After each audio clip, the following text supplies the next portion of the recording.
Guys, welcome to my channel Life with Val. My name is Valencia and I take you guys through, I guess, just navigating adulthood, and currently it's navigating London. And I think the big question is, 1 month later, do I regret it? And I won't lie, there were times where I did.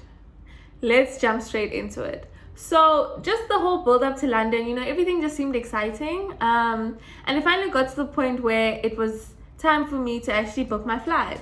And I booked my flight, everything was ready. This is in November.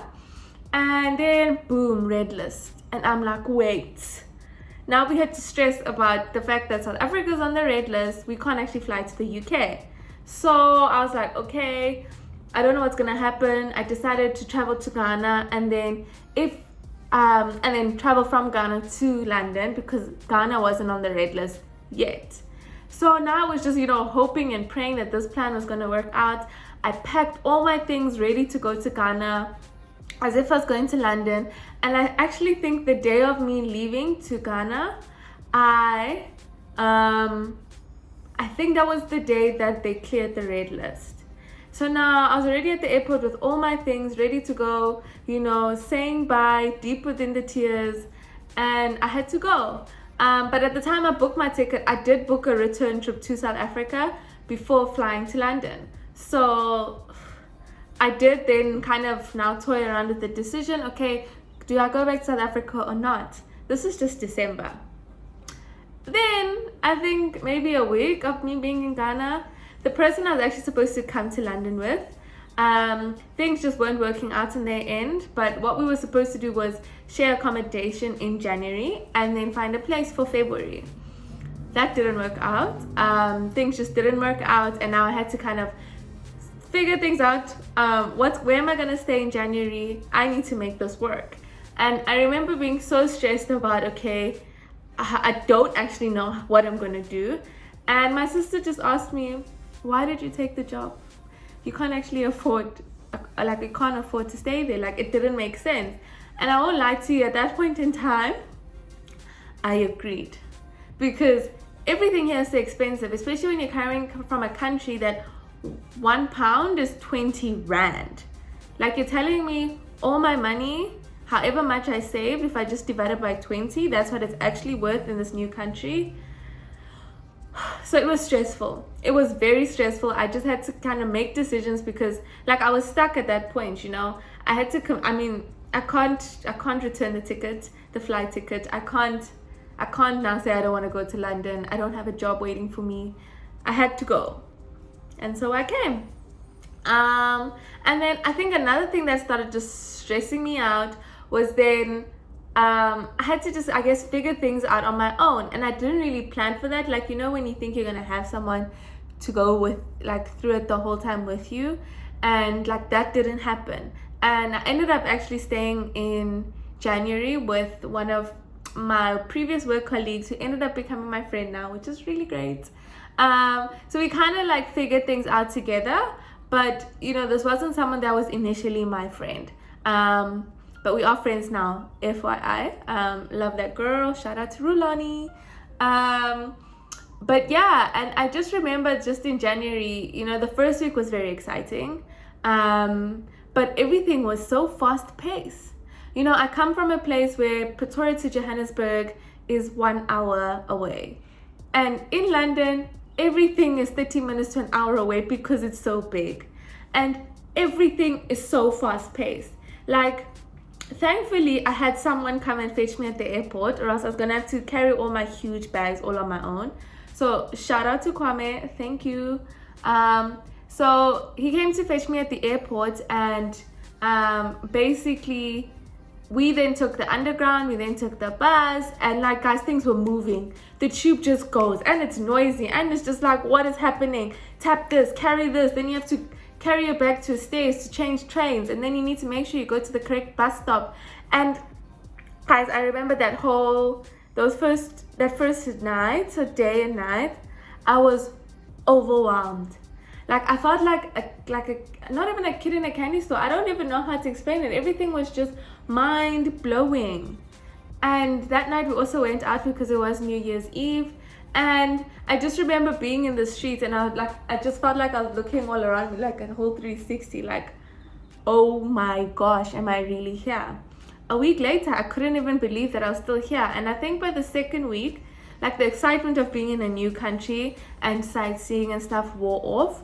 And now the stresses of, okay, oh, you need to actually get established, started to set in.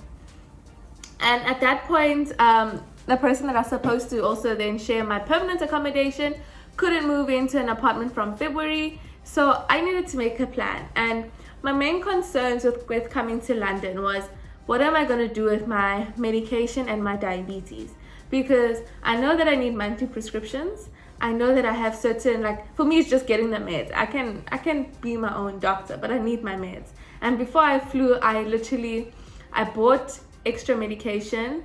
So I took my 6-month prescription and tried to buy as much as I could and as much as I could afford before just coming here, so that whichever delays I experienced, I could just, I'd still be fine medically. And the way the NHS works here is that you register for a GP in the location that you stay, but it needs to be a permanent address. And with now not being able to move into a permanent place and only being able to do that in March, that just wasn't going to work with me, because, hello, my health is my number one priority at this point in the game. So I now had to make the decision, okay, am I going to live alone? And well, I had to make that decision and run with it and get registered. I think once I got approved for the place, the next day I registered. No, even before, the day before I got approved, I just registered for the GP. I was like, I'm just gonna wing it. And I'm glad that I did, because I think now I'm finally at the stage where my medication is actually ready for collection. And they did say that registering with the diabetes clinic is still going to take a while. So I don't know how much time I have, but as long as I have medication, like, I am happy. So yes, it's not the stress of trying to find an apartment. Oh my gosh. And things are so expensive. One thing about London is half of your salary, if not 2/3 sometimes, could just go to rent, because that's how expensive this place is.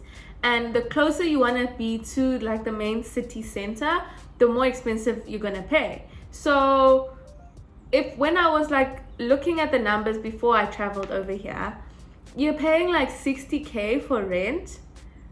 Never in my life. I've never paid more than 10,000 for rent.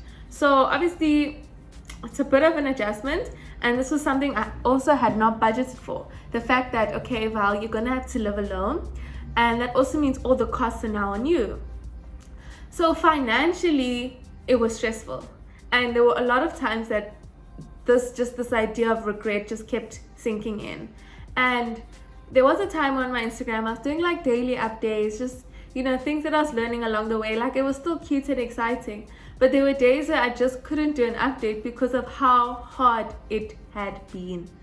And that was just things financially. There was a time where I think it was one of my friends' birthdays, and then they were going out with friends and like doing little cute things, and I haven't been doing that. And like, I love going out with my friends. I love going to try new places, finding something to eat, exploring, doing stuff. And I'm also in a long distance relationship, so now I'm literally doing things all on my own, and I think that just made it worse. The fact that I have to do everything on my own, and the people that I regularly go out with and regularly do stuff with are not here. Like, there's no sense of familiarity. I have a few friends here, but like, you can't always go out with the same people, and also you can't always be going out because you're poor. Like, January was just crawling to payday. So I do know that there were a lot of times where the loneliness just started hitting me, and like, I was really sad. Like, I really cried so much about it, and it was hard also to not then link that to, why did you move?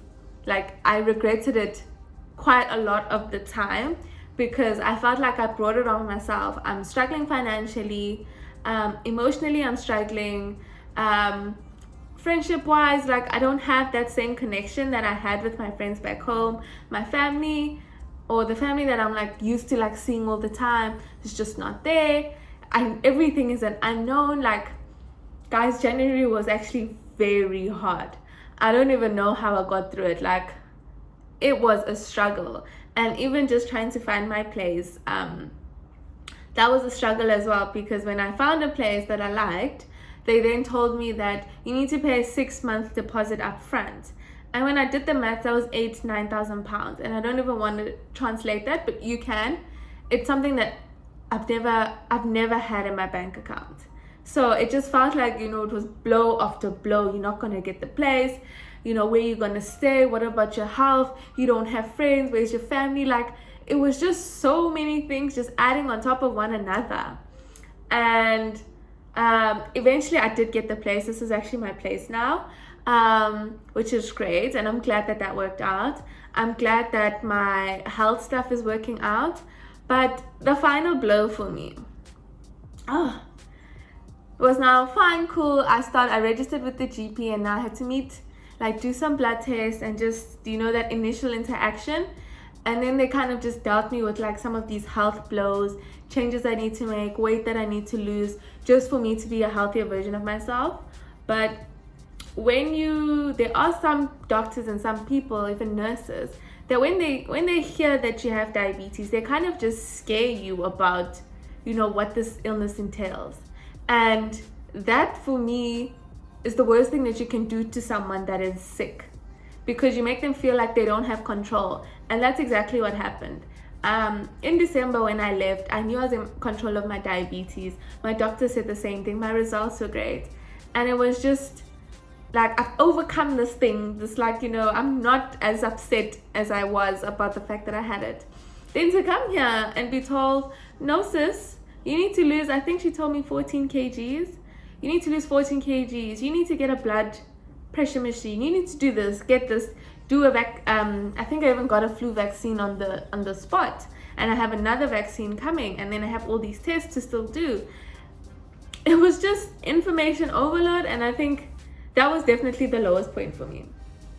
So I guess that is my story, yes. And I mean, when you look at all of that lumped up together, I definitely regretted coming here. And I think it was only last week where I finally started feeling like, okay, Val, you're gonna get it together. Things are gonna be okay. And I moved into my place. I'm now trying to furnish it, just get everything sorted, trying to settle in. And I was invited to a dance class, an Amapiano dance class on Saturday. And I'm so glad that I went, because number one, I love dancing. I was a cheerleader at Wits. But then I was able to meet a whole bunch of different people whilst doing something that I actually love doing. I was able to go back to something that I loved, which is dance, and to just meet the group of people that I met who was so inspiring, and it was so wholesome. And it just reminded me of why I came here. I came to put myself out of my comfort zone, to meet people, to really push myself. And if I reflect on January, I pushed myself to the limits. Did I struggle? Did I cry? Yes. But I've grown so much. I've learned so much about myself. And that's actually all I wanted for myself. And if the question now becomes, okay, well, Val, should I relocate or not? It just depends what it is you're going for. Know that you will be challenged. You'll be pushed to all your limits, where you will literally question the decision that you've made. But today, if you ask me, do I regret moving over? I'm going to say no. I can firmly say no, because the way things have worked out just shows me that, number one, God's got my back, and I can do it if I really put my mind to it. And I'm so much stronger than I actually think that I am. And I just don't give myself enough credit. So I think that's definitely one of the main lessons that I've learned from coming over. And it has been difficult. I have cried a lot. And I mean, it's okay, right? It's all part of the process. It's part of the journey. And to be honest, I'm glad that I did it. There are some times where it gets hard, where I miss my partner, I miss my family, I miss my friends so much, and I miss familiarity. And when those times happen, I allow myself to be sad.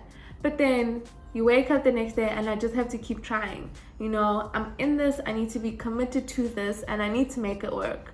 And that's why I continuously just try to put myself out there. I'm trying to meet people and, you know, trying to explore within my financial means. And given the different circumstances that I've had to face, I just need to make things work. Like, that's just where my mindset is at now. So this was a very honest review so far. It's been very difficult, but I'm still standing. I'm still smiling. I'm in London, and I mean, I'm fed. I have a roof over my head. Listen, there's worse places to be, and this is definitely one of the best places to be right now, especially for just where I'm at in my life. So if you do have questions, please leave them down below. I will be doing a Q&A on my Instagram soon, so that I could just answer any London related queries. And yeah, if you like this video, give me a thumbs up, subscribe. We are still growing and I'm proud of the growth. And yeah, just for the record, I don't regret moving, not anymore. Best believe I did at some point, at many points. But yeah, like, comment and subscribe, and I'll see you guys in my next video. Bye.